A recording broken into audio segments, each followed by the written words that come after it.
to The Fragmentality. I'm Aaron, and I want to talk about my top 5 games of 2012 on the Nintendo 3DS. First of all, I would probably have to say game number 5 on the list is Mario Tennis. I forget the full name of the game exactly, but it's Mario Tennis 3DS or something similar. I was actually a little bit disappointed by this game because it wasn't as good as I was expecting.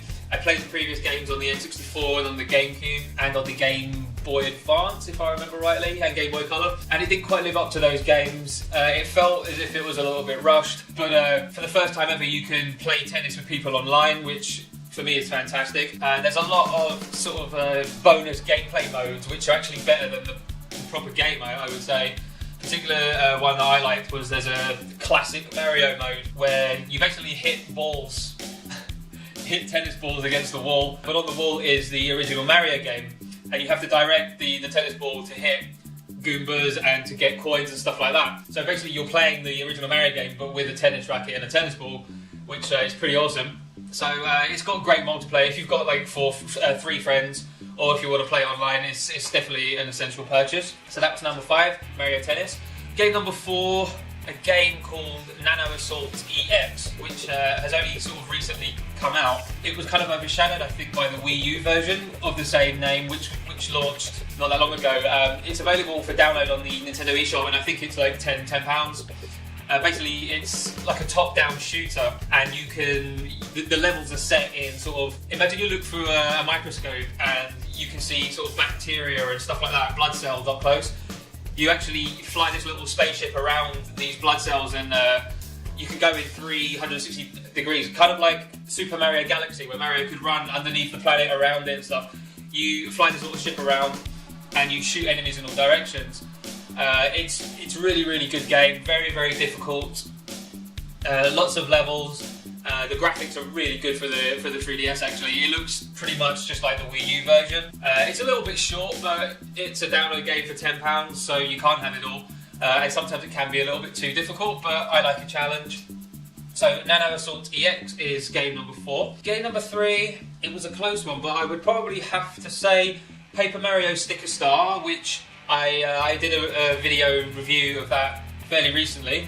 It's sort of like a typical 2D Mario game with role-playing elements in it. Basically, the princess gets captured again, and you have to explore this new land, solving puzzles by collecting these magical stickers. And you can use these stickers to solve puzzles and to fight your enemies. A good example would be there's a desert level and there's a dried out oasis, and you need to fill it with water. So the only way to do that is you search around and you find a sticker of like a tap.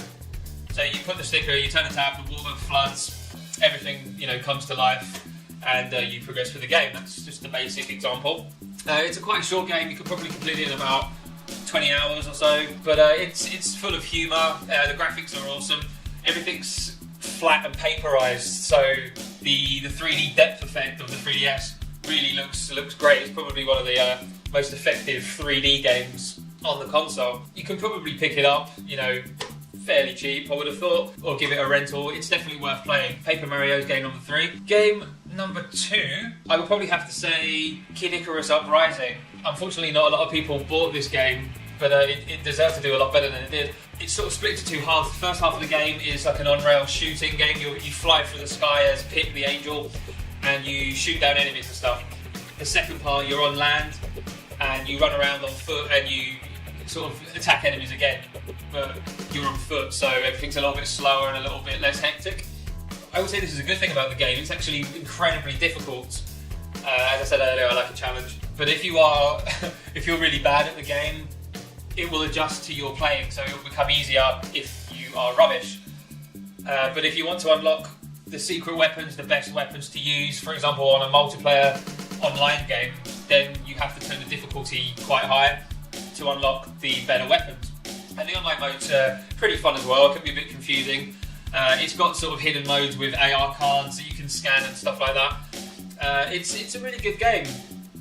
As I said before, it's a shame it didn't do better, but that's my game number 2. It's Kid Icarus Uprising. It's a tough call, but game number 1 would have to be Resident Evil Revelations.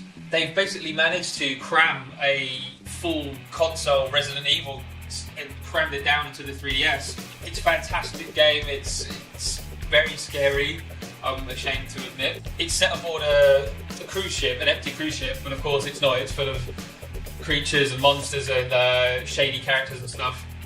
The storyline fits in with the other Resident Evil titles. You play as Jill Valentine and her partner Carlos, I think his name was. But the main storyline is good enough as a single game. It will probably take about 25 hours, maybe a bit less if you know what you're doing to complete. But it's got a host of sort of online multiplayer modes and special modes. I think it's called Raid mode, if I remember rightly, which is like a sort of quick challenge where you run through the level blasting everything in sight, which is vastly different to the main game, because in the main game it's very creepy and slow. You're sort of scared to walk around the corner because you don't know what's there. Very old school Resident Evil. So the main game and the bonus modes kind of have this contrast, which actually add up really, really well. And the game comes with a contraption called the Circle Pad Pro, which is basically another analog stick for the 3DS. So you can whack that in and you can have two analog controllers essentially, which makes the game even better.